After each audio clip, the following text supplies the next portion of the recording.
This is not an interpellation, but with the permission of the gentleman from Tarlac, we will just make a manifestation. The gentleman may proceed. Thank you, Mr. President. Mr. President, marahil marami ang nagtataka o nagtatanong ano nga ba ang pinakapunot dulo o debate na pinag-uusapan dito sa Senado. Tatlong sa probisyon ng saligang batas. Tatlong kapangyarihan ng tatlong sangay o tatlong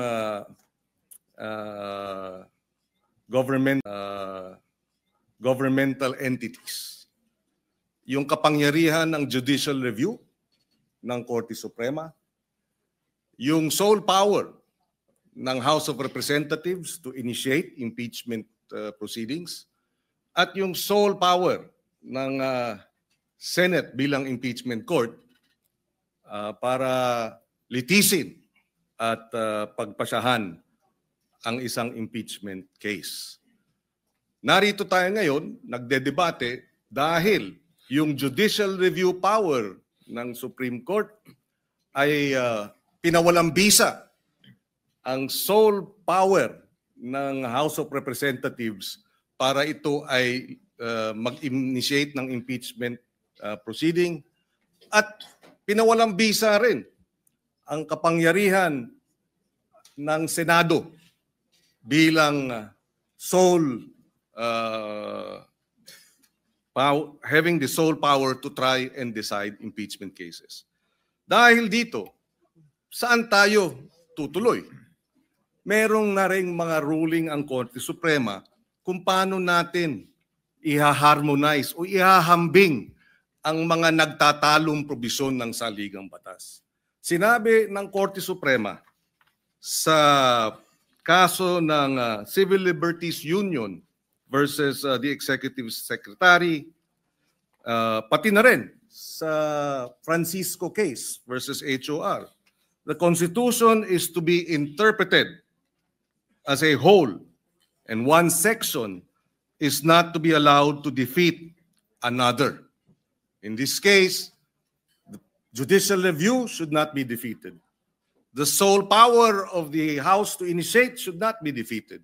And the sole power of the Senate to try and decide cases, all mandates, all duties, all constitutional powers that do not belong to us, that was given to us, not by any whim, but by the Constitution, all of whom here sworn to uphold and defend.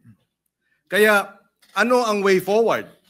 Sabi nga, may mga minungkahi, si Justice Ascuna, hayaan sa MR, payagan sa motion for reconsideration, payagan na magkaroon ng operative facts doctrine para yung anuman ang pinagpasya ng Korte Suprema sa kasong ito should apply prospectively, number one. Pangalawa ay sa pamamagitan ng MR pa rin ay mabigyan ang House of Representatives na maituloy ang kanyang kapangyarihan to initiate, and at the same time, mabigyan ang kapangyarihan ng Senado to try and decide the case. Kaya habang naririyan ang MR, baka sakali, at nangyari na nga, na the Supreme Court has reversed itself, even in a unanimous decision. But even assuming it does not reverse itself in this case, the Supreme Court may modify its ruling.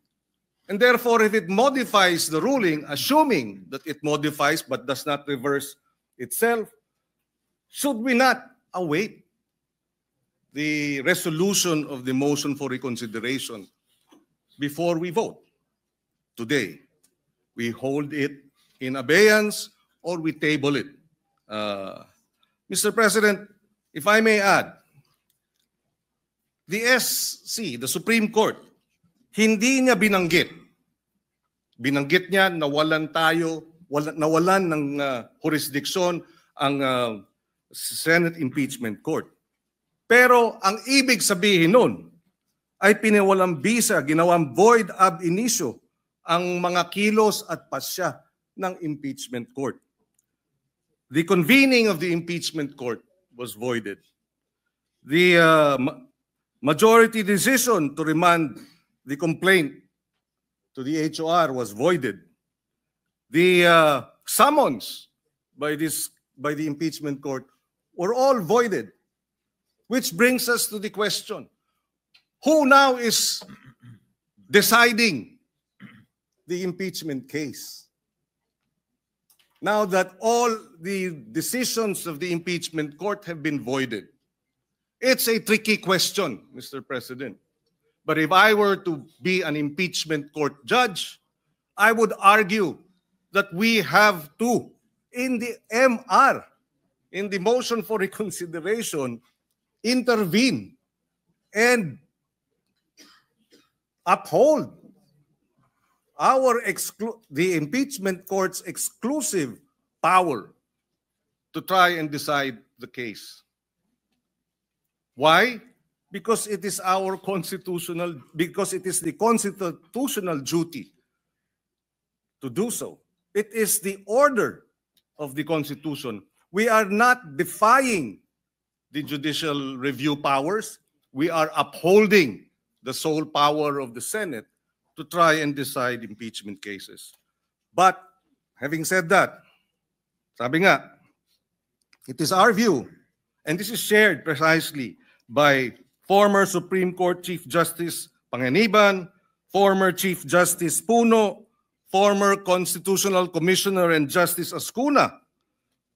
They have seen, or they have read their decision, and they too have said that the Supreme Court erred on a matter of facts. And if the Supreme Court erred on a matter of facts, how can you be right with the law if you are wrong with the facts? And if you are not right with the law, why will the impeachment court and the Senate, for that matter, decide on the matter today? Why not wait for the motion for reconsideration? Siguro naman, hindi natin binabangga ang Supreme Court. Hindi natin binabangga rin ang House of Representatives dahil meron ding prinsipyo ng parliamentary courtesy. Meron ding prinsipyo na kinakailangan natin bigyan ng respeto ang co-equal.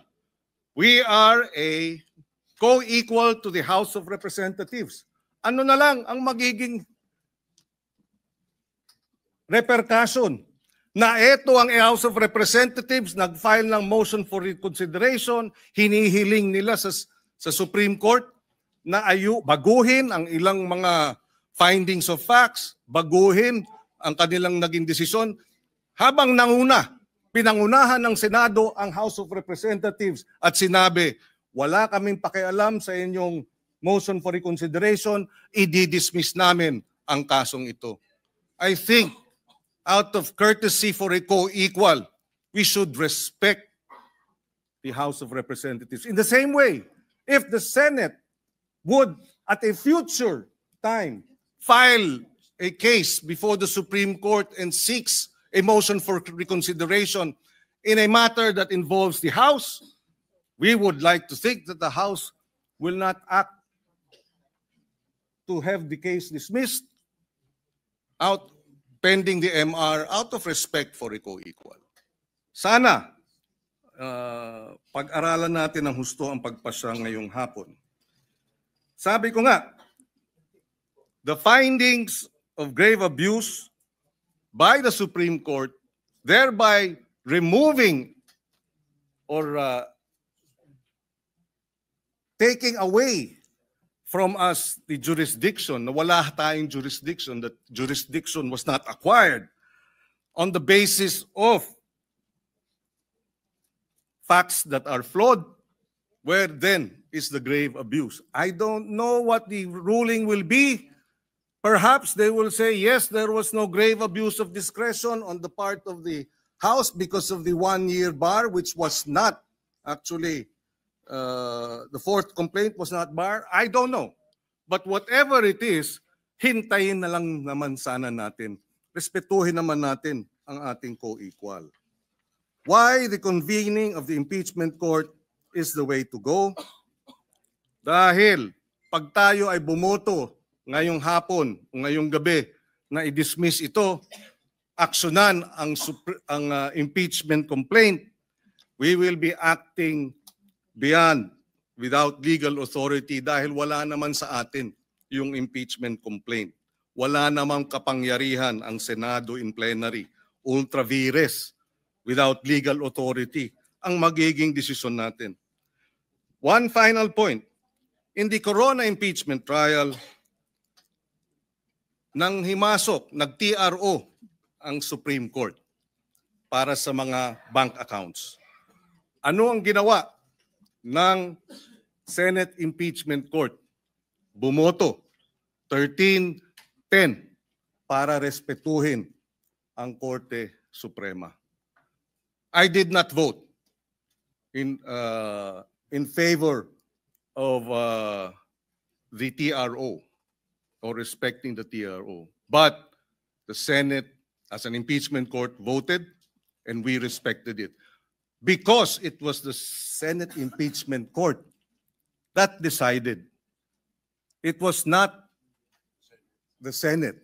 It was the Senate impeachment court that, seeing perhaps that we needed to harmonize the power of judicial review, the power of the Senate as an impeachment court, to have the sole power rather to try and decide cases, seeing that the Senate in impeachment court decided to harmonize the conflicting provisions of the Constitution. I think we should, as a Senate impeachment court, do the same.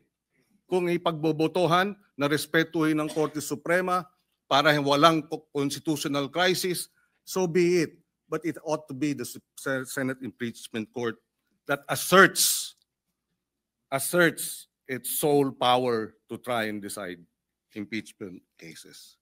Yun na lamang po, and I associate myself with the motion of the minority leader that we lay on the table the matter of the impeachment case and action. Just a point of information. For the record and for the information